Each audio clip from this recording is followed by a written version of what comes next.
Greetings, ladies and gents, and welcome to this latest edition of Tales from Outer Space, where I take stories from across the internet and read them for your entertainment. This particular story is called Friendly Servers, Great Atmosphere, written by Captain Keys 123. I'm sorry, they want what? The president demanded. She looked at the NASA administrator like he was mad. They came all this way for. The administrator nodded and repeated, 200,000 liters of liquid hydrogen, and some rare minerals, and a whole list of other things. They are in possession of 500 tons of gold, 200 tons of helium, and 100 tons of lithium. The president turned to look at the monitors. She could see the tall, jet-black ship stood in the Cape Canaveral landing pad. It had 4 little side boosters from which landing legs extended. It looked like a castle had just planted itself in Cape Canaveral Space Force Station. Well, a tiny tower compared to the vehicle assembly building. The president's eyes went to the wide shot from CNN, showing the machine in the distance. A pair of F-22s circled the landing zone. There were 2 pads connected by a road, meant for tail-sitting spacecraft returning from orbit. A third monitor showed tracking data from the Space Surveillance Network. A large object hung in low orbit. On the mission control world map nearby, its orbit put it in a wavy line that crossed over KSC. The president looked at the assembled staff, generals, advisors, and analysts. All were nervous as she turned her gaze back to the administrator. So, they came all this way to trade? No, Madam President. We don't think. From what we can tell, there's some damage on their ship. They might have had a fuel leak. That, coupled with the metals they're asking for, and the chemicals, we think they took some damage and dropped off in the wrong side of town. No gravity detector did see what can we only assume is some sort of Einstein-Rosen bridge that put them here. Odds are, we think that they wouldn't normally stop here. The administrator rubbed the back of his head. The chair of the Joint Chiefs sat back in her seat. I'm not sure that we should buy it, Madam President, she said. Mr. Nelson, surely you... Neither am I, the president frowned. Mr. Nelson, Mike, please. They just happened to come here. I don't know much about space, but surely there's easier ways to getting resources than come down here. Yes, Madam President, we were just getting to that. They already got some asteroids at the belt, easy resources. But then they came here to Earth. Mike looked over his documents. It is possible they need goods that they don't have the equipment to mine for. They might not have the right gear to purify a ton of water, for instance. Beside him, an older man in an Air Force uniform cleared his throat. General Robinson. They're trade goods. We think they are trade goods. Are all things we'd find valuable. He pointed at the closer view of the alien ship. One could just make out several pallets set in the road intersection from the landing pads.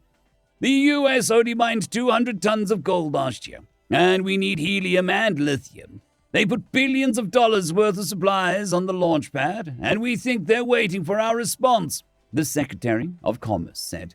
The president frowned. Connors? The general in the chair Joint Chiefs sighed. So far they haven't done anything hostile. They chewed up a couple asteroids and then came here. Our Raptors have them covered, but who knows what technology they might have. Yet they haven't so much as blinked at them. If they have anything like a radar, that is.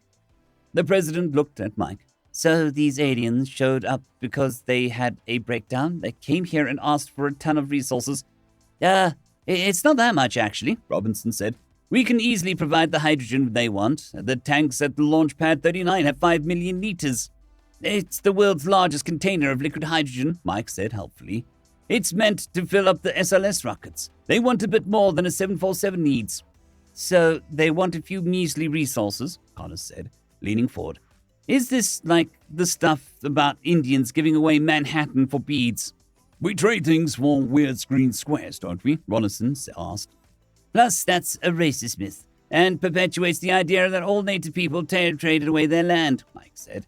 Madam President, I've heard theories that some of the trading was the equivalent of hunting licenses that European settlers misinterpreted. He scratched his head. This seems more like an ancient Greek form of trading.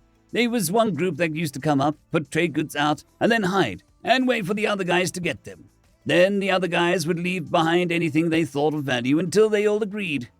The president raised an eyebrow. Wait, so they might really be trading? As far as our experts can determine, yes. They're asking for fuel and stuff to fix their ship, in exchange for currency. So they came here to get gas.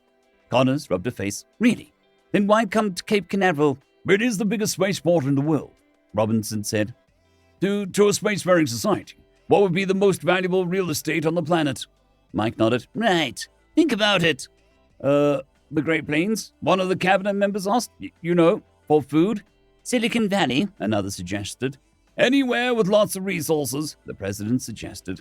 Mike shook his head. No, unless they were coming here with a lot of resources, and I only see one ship. They are coming here without much stuff. They are not settlers or an army, they're traders. Their most valuable place on the land is one with the facilities and infrastructure to support them. Connor's eyes widened. Oh, Canaveral. Biggest space center in the world. Fresh runways and launch pads, fuel tracking facilities, Robinson nodded. Exactly, Mike said. The president grimaced. So, did we just make first contact by being a truck stop? The room was dead quiet. That still doesn't explain why they don't mine it in space, Connor exclaimed. Robinson thought for a moment. Well, he did. They already grabbed some asteroids, then they came here to trade with us. They came to us first, so why? His eyes widened, and he chuckled. They didn't mine it, and they're paying for it. They paid for the fuel and parts.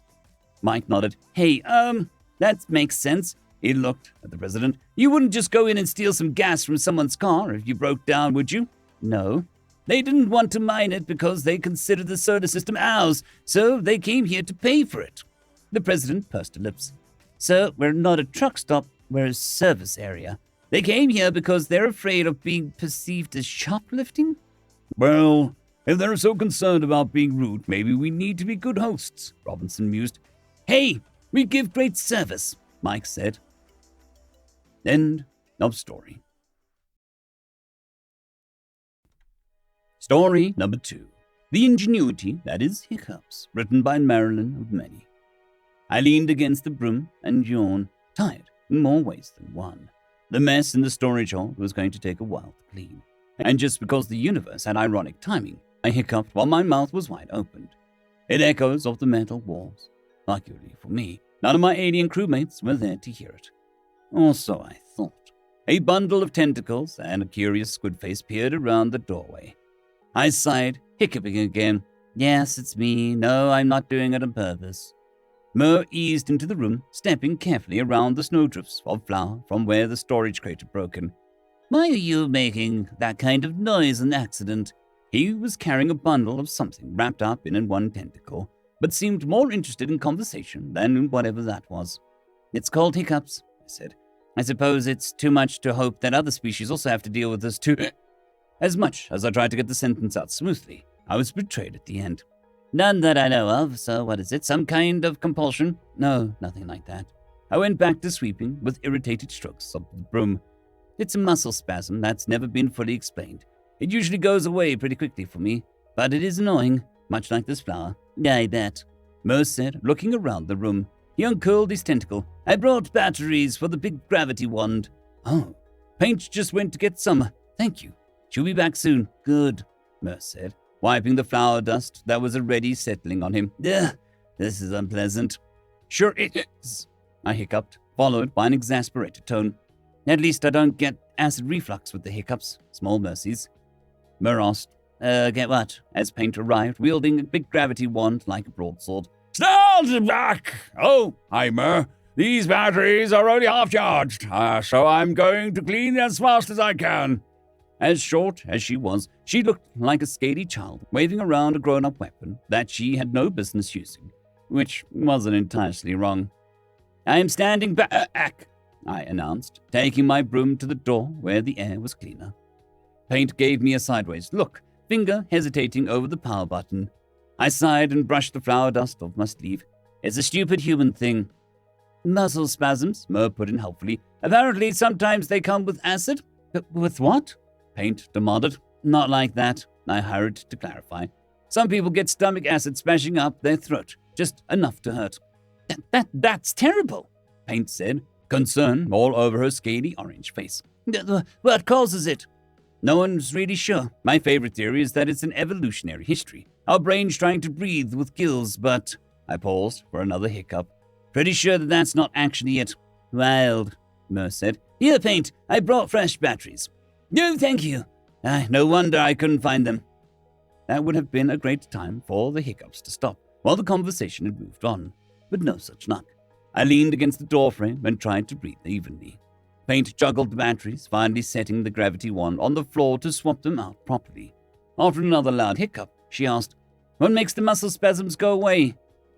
They usually do on their own," I said. "Some people get them for long periods, but I've been pretty lucky." "Sure," Merce said, picking up old batteries. "Lucky." Paint stood back up. "Nothing makes them calm down faster." There are a few things," I admitted. "Mostly stuff to distract the person from paying attention to them, really. Drink water from the far side of a cup, get startled by someone, hold your breath for a long time. I usually just take a lot of deep breaths and it'll go away." I grimaced. Not today, apparently.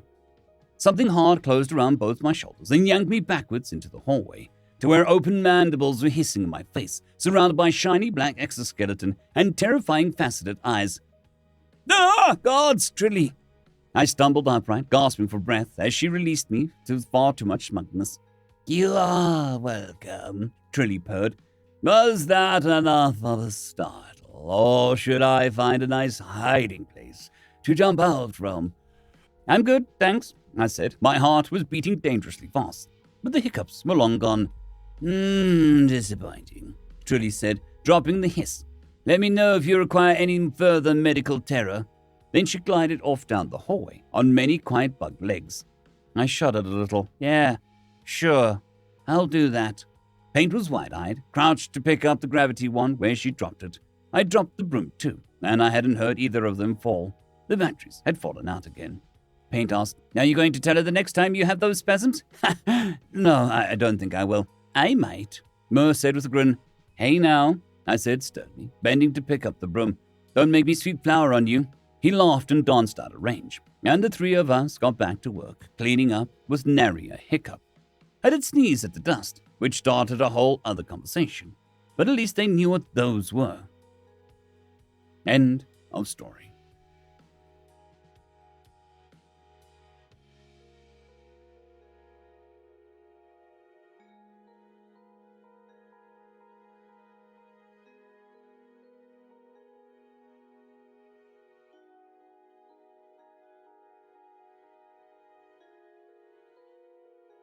I'd quickly like to thank the T5 peeps: Cold War Boomerwaffen, Severin Cerberus, Bushmaster 177, Henry the Red, Caspar Arnholtz, Cold War Boomerwaffen, Elijah Silvercross, Dragzoon WRE, and Severin Cerberus. Thank you very much.